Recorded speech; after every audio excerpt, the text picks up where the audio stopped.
Assalamualaikum warahmatullahi wabarakatuh. Kembali lagi dengan saya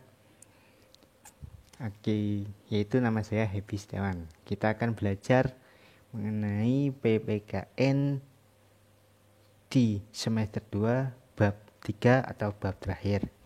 Bab terakhir ini atau bab 3 ini menjelaskan tentang memperkuat komitmen kebangsaan.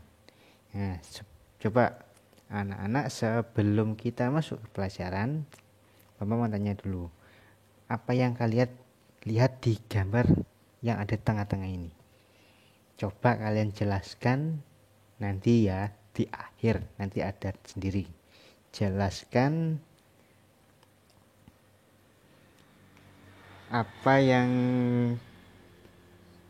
kalian lihat di gambar ini. Oke, kalau sudah mengerti, kita lanjut ke materi. Nah, ini materinya gini. Seperti yang kita ketahui bahwa rasa semangat dan kebangkitan di rakyat Indonesia diraih dengan sangat tidak mudah. Oleh karena itu, semangat persatuan dan kesatuan tidak boleh hilang pada era sekarang maupun maaf ya, kembali lagi ya. Oleh karena itu, semangat persatuan dan kesatuan tidak boleh hilang pada era sekarang dan sampai kapanpun. Dan kita harus tetap memiliki komitmen yang tinggi. Maksudnya gini, kalau rasa persatuan dan kesatuan yang ada di Indonesia ini sudah hilang, bangsa Indonesia ini akan runtuh atau hilang. Jadi jangan sampai rasa persatuan dan kesatuan ini hilang ya. Tetap kalian jaga sampai kapanpun. Oke, kita lanjut ya. Sebelum masuk ke materi yang sebenarnya ini, coba kalian lihat gambar di bawah ini. Nah, ini gambar apa? Coba kalian jelaskan. Oke, jelaskan nanti. Lanjut. Sekarang kita ke materi. Yang pertama, makna semangat dan komitmen kebangsaan untuk memperkuat NKRI. Makna semangat dan komitmen kebangsaan untuk memperkuat NKRI ya. Kita masuk ke yang pertama dulu. Yang nomor 1, makna semangat kebangsaan. Apa sih makna semangat kebangsaan? Semangat kebangsaan merupakan suatu keadaan menunjukkan adanya kesadaran untuk menyerahkan kesetiaan tertinggi dari setiap pribadi kepada bangsa atau negara. Hal ini sejalan dengan konsep nasionalisme dan patriotisme. Coba sebelum masuk ke penjelasan nasionalisme dan patriotisme, coba kalian lihat gambar di bawah ini dulu. Nah, di sini ada gambar apa? Coba kalian lihat dulu guys. Kalian telaah dulu. Oke. Nah, kalau sudah, kita lanjut ke penjelasan berikutnya, yaitu mengenai nasionalisme. Nasionalisme itu adalah suatu paham yang menganggap bahwa kesetiaan tertinggi atas setiap pribadi diserahkan kepada negara, kebangsaan atau nation state. Sedangkan patriotisme diartikan sebagai semangat tanah air yang berupa sikap rela berkorban untuk bangsa dan negara. Nah, rasa nasionalisme dan patriotisme ini jangan sampai hilang ya. Nah, kita lanjut. Ciri-ciri nasionalisme. Di sini ada ciri-cirinya. Yang pertama, bangga menjadi bagian dari bangsa Indonesia dan masyarakat Indonesia. Terus yang kedua, memiliki rasa cinta tanah air, patriotisme. Jadi 1. Yang ketiga, menempatkan kepentingan bersama di atas kepentingan pribadi. Jadi ini ciri-cirinya orang yang mempunyai rasa nasionalisme ini ada ini. Terus ada lagi satu lagi, Bapak tambah ya. Selalu memakai produk dari dalam negeri. Lebih mengutamakan produk dalam negeri daripada produk luar negeri. Itu salah satu contoh nasionalisme. Oke, lanjut ya. Faktor-faktor perkembangan nasionalisme di Indonesia. Di sini ada faktornya. Pertama, persamaan nasib. Kalau persamaan nasib ini dari dulu nenek moyang kita kan sudah dijajah. Jadi semuanya persamaan nasibnya sama dijajah. Jadi mereka memiliki rasa nasionalisme yang sama. Yang kedua, kesatuan tempat tinggal. Walaupun di Indonesia ini negaranya kepulauan, tapi tetap semua masyarakat di Indonesia ini memiliki rasa nasionalisme. Terus yang ketiga, adanya keinginan bersama untuk merdeka. Dulu tuh semua masyarakat atau bangsa yang ada di Indonesia ini dari Sumatera, Jawa, Kalimantan, Papua, Sulawesi, Bali, manapun ingin merdeka dari penjajahan. Jadi mereka semuanya bergabung untuk melawan penjajah. Oke, lanjut. Cita-cita bersama untuk mewujudkan kemakmuran dan keadilan sebagai suatu negara. Mereka itu sudah lelah untuk dijajah, jadi mereka ingin mewujudkan kemakmuran dan keadilan sebagai suatu negara. Negara itu dengan cara mendirikan negara Indonesia. Lanjut ke materi 2, materi selanjutnya ya.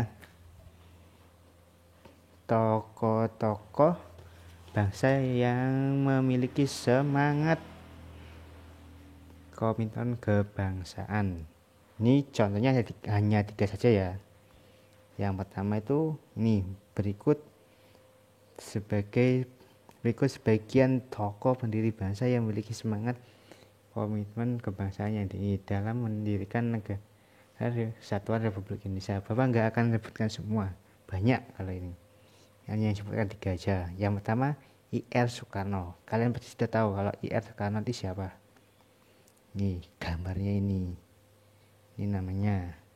Kalau I.R. Soekarno ini kalian pasti tahu dia itu sebagai ketua apa, sebagai pencetus apa, pasti tahu. Dia sebagai ketua panitia kecil dalam pembentukan dasar negara dan undang-undang negara Indonesia. Terus yang kedua sebagai proklamator, yang paling kan kalian tahu pasti. Terus yang kedua DRS Muhammad Hatta. Kalian masih tahu juga ini gambarnya. Nih DRS Muhammad Hatta ini ya, ini sama-sama menjadi apa ya, pendiri bangsa. Maksudnya ini pendiri bangsa, dia berperan pada saat BPUPKI juga dan PPKI. Di sini juga sebagai anggota dan wakil, dan juga sebagai wakil presiden setelah Indonesia merdeka. Presidennya kan tahu kan, presiden pasti I.R. Soekarno. Lanjut ya, yang ketiga atau yang terakhir. Nah, Mr. Muhammad Yamin. Muhammad Yamin ini sebagai apa? Nah, sebagai salah satu, ini gambarnya, salah satu tokoh yang memberikan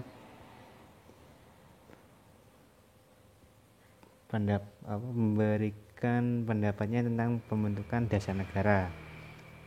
Kalian sudah tahu di sidang BPUPKI pertama, pasti kalian sudah tahu sudah. Ini materi-materi lama kalau yang ini. Nggak apa-apa, nggak akan menjelaskan semuanya, oke? Kalau begitu, kalau mungkin kurang jelas nanti bisa kalian ulang lagi videonya. Oke, lanjut ke materi selanjutnya, yaitu yang B. Bentuk-bentuk semangat dan komitmen kebangsaan untuk memperkuat NKRI. Kalau ini ada ini, bentuk semangat dan komitmen kebangsaan untuk memperkuat NKRI. Satu kan. Nih. Yang A, masa sebelum kebangkitan nasional. Bangsa Indonesia melakukan perjuangan secara kedaerahan sehingga belum terorganisir dan belum memiliki tujuan yang jelas. Kalau sebelum kebangkitan nasional itu perjuangannya masih kedaerahan, daerah A, daerah B itu tidak ada yang mau kerjasama. Kalau yang A diserang, yang B gak akan mau membantu kayak gitu.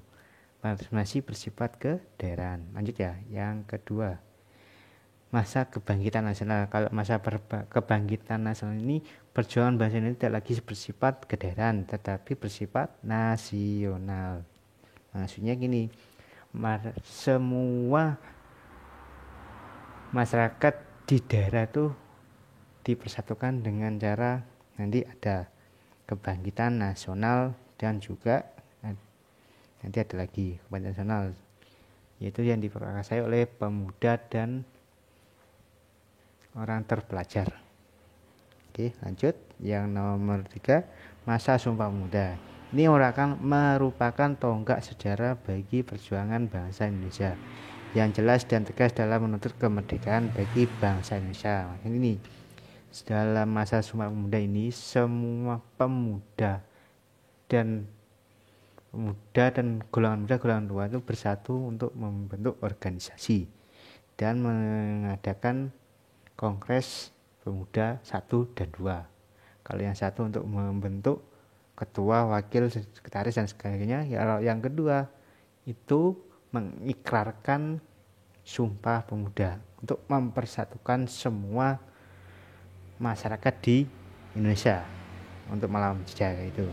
Lanjut ya. Yang keempat, masa proklamasi kemerdekaan. Kalau ini di titik puncak untuk memperjuangkan bangsa Indonesia, juga wujud perjuangan yang berdasarkan persatuan dan kesatuan. Ini ya wujudnya perjuangan yang berdasarkan persatuan dan kesatuannya ini, puncaknya ini pada saat masa proklamasi kemerdekaan. Golongan tua, golongan muda mengadakan rapat untuk cepat-cepat memproklamasikan kemerdekaan Indonesia. Oke, kalau belum jelas bisa flashback lagi ke belakang dan tanya ke guru kalian. Oke, lanjut.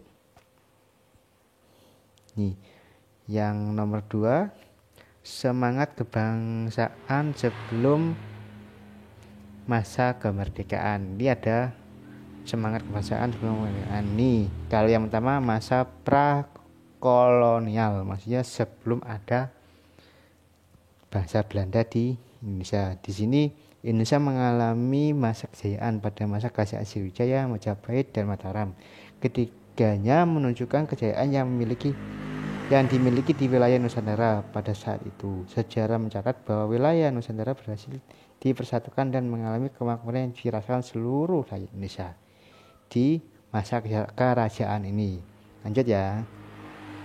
Kalau yang kedua, masa penjajahan. Pada masa ini rakyat Indonesia melakukan perlawanan secara fisik maupun politik. Maksudnya gini, kalau fisik itu dia terang-terangan nyerang, ada musuh kita serang. Kalau politik itu biasa diprakarsai oleh para golongan terpelajar. Dia negosiasi dengan Belanda, jangan sampai wilayah kita jatuh ke Indonesia dengan cara negosiasi tadi. Oke, lanjut. Masa kemerdekaan. Nah, saat terjadinya kekosongan kekuasaan, bangsa Indonesia diwakili oleh tokoh perjuangan menyusun naskah proklamasi dan merupakan momentum pembebasan dan berakhirnya penjajahan di Indonesia. Maksudnya ini pada masa kemerdekaan ini semua tokoh itu bersatu untuk membuat naskah proklamasi. Benar sih, di sejarahnya itu ada perselisihan antara golongan muda dan golongan tua. Kalau golongan muda keinginnya cepat diproklamasikan, kalau di golongan tua ingin tetap sesuai janji Jepang. Tapi dengan cara perundingan atau musyawarah antara golongan tua dan golongan muda disepakati bahwa kemerdekaan itu diproklamasikan pada tanggal 17 Agustus 1945 pada hari Jumat jam 10 pagi. Oke, lanjut ya. Kalau ada pertanyaan mungkin nanti bisa tanya ke guru kalian. Lanjut. Bentar, nih. Masa perang kemerdekaan. Kalau ini setelah menyatakan kemerdekaan, bangsa Indonesia masih harus berjuang untuk memerdekakan seluruh wilayah Indonesia di tandanya perlawanan di setiap daerah terhadap penjajah. Maksudnya gini, perangnya masih ini. Setelah Indonesia menyatakan merdeka, pasukan sekutu yang ditunggangi oleh tentara Nika atau Belanda tidak mengakui